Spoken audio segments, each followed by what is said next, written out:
moving on sa isa pang selfless na video. Isa pang V na V. Recently ay ang Make the Homeless Smile video. Napanood niyo ba yun? Yes! In-upload to sa YouTube ng 3 magkakaibang teenagers from New York. In-upload ito noong May 30 pero mas lalo pang naging viral recently. Wow! Hinihikayat dito sa video na to, ang imbes na gawing viral ang kung ano-anong mga dance crazes. Yes? Anong dance craze? Harlem Shake? Yan, mga Harlem Shake. Mga ganun daw. Ay gawin na lang sanang viral ang video na pagtulong sa mga homeless sa lansangan. Tomo! Yes! Tomo! Many people from different countries have positively responded to the video by making videos of themselves helping the homeless. Kasama na dyan ang Pinoy na si Jason Lactawen. Yes. Lactawen.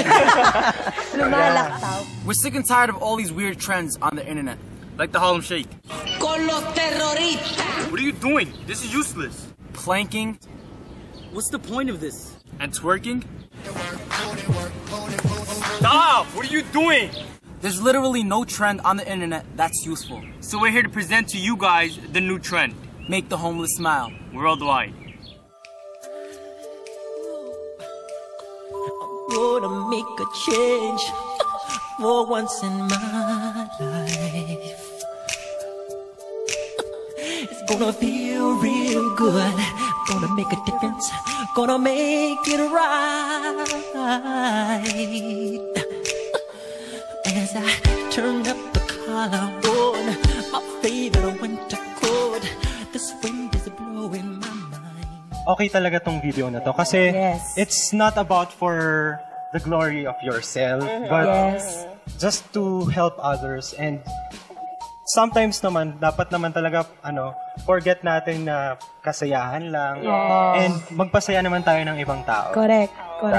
I agree. Saka maganda yung sinabi nila na imbis na mga nonsense, na mga videos ang pinapatrend natin, let's make a difference.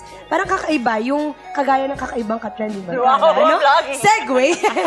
Maging kakaiba tayo. Kumbaga may unique sa'yo, pero at the same time, you are giving impact sa buhay ng ibang tao. And for me, maganda yung kanilang advocacy pagdating doon. I think mas pagtuunan pa natin ng pansin ito, ipakalat. Baka gaano nga sumikat yung mga dance craze. Gangnam Style, diba? Ilang views. Tinuturuan lang tayo sumayaw. Ito, tinuturuan tayo how to do good work. Yes. Being selfless. Ang kailangan lang nating tandaan dyan, mag-ingat tayo na gawin ito to make a show. Yes. For the sake of showing people na, eto,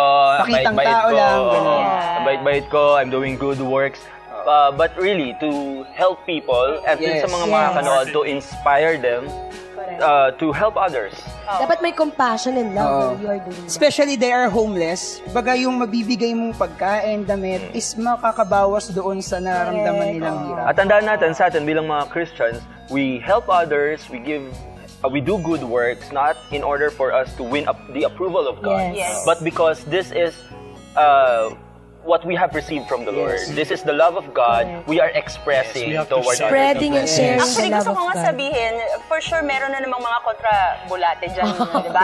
Oh, you're doing it as a show-off, di ba? Laging nandyan yung mga yan. Pero ang dapat laging natin tatandaan that we do this not to win the approval of others, and at the same time, mas maganda na gagawin talaga natin to kahit walang video. Kahit wala tayong camera na magte-testify tungkol dun sa mga ginawa natin. So, anong emoticon overall, gusto nyo ba to? Gusto ko to. Gusto ko to. Gusto ko to. Anong emoticon bibigay mo dito, Jurgen? Happy. So, ako naman cry. Smiley na smile. Ako naman cry ulit. Cry ulit. Ayan na naman. Puro drama. Hindi ba drama to? Nakakayak talaga yung gano'n na magbigay ka ng ang return of investment again, malaki. Return of investment. Kapag may nabago ka na na buhay dahil sa ginagawa. Ako bibigyan ko to ng excited face. Meron ba gano'n? Bakit? Paano yun? Excited face kasi next week, What? Wow! What's that? may pasabog si Jurgen. Wow. Next week. Anong pasabog mo next week, Jurgen? Dahil okay sa atin to, gagawa rin tayo ng ganito. Yes! We will support this trend. Oo, gagawa tayo ng Make the Homeless Smile video. Yes. Kung dapat may supportahan tayo, dapat itong mga good cause talaga yung supportahan natin. Ako naman yung emoticon ko dito is yung tawag dito, yung gulat face. Ewan ko, iba rin. Maging unique ka lang dito sa group. Hindi, para gusto kong gulatin yung ibang tao, di ba? Pagkain! Gusto kong jacket! 5,000! Bigyan ng jacket! Hindi, gusto kong gulatin yung mga homeless na bigla, in times na sila yung nalulungkot, bigla sila mapapasmile. Tama.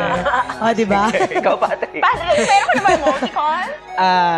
Actually, wala. Mahal pa rin. Poker face. Hindi, alam dito. astig face. Napaka-astig yung Paano ginagawa. astig face?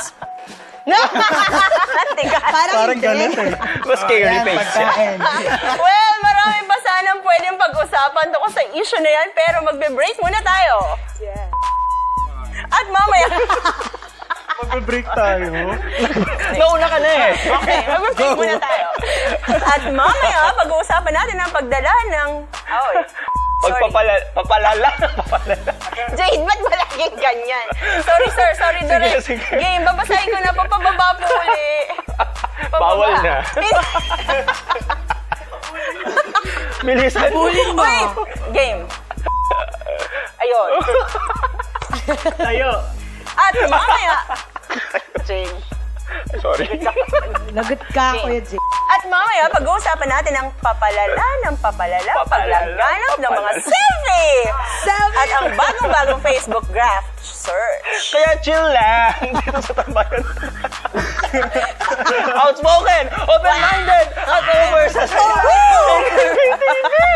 Kakaibang ka-trending barkada!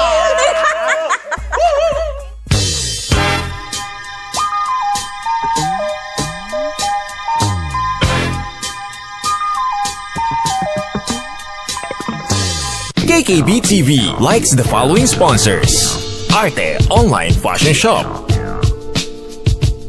Worship Generation Shirts, Brick It On Accessories, and Tantocos Catering.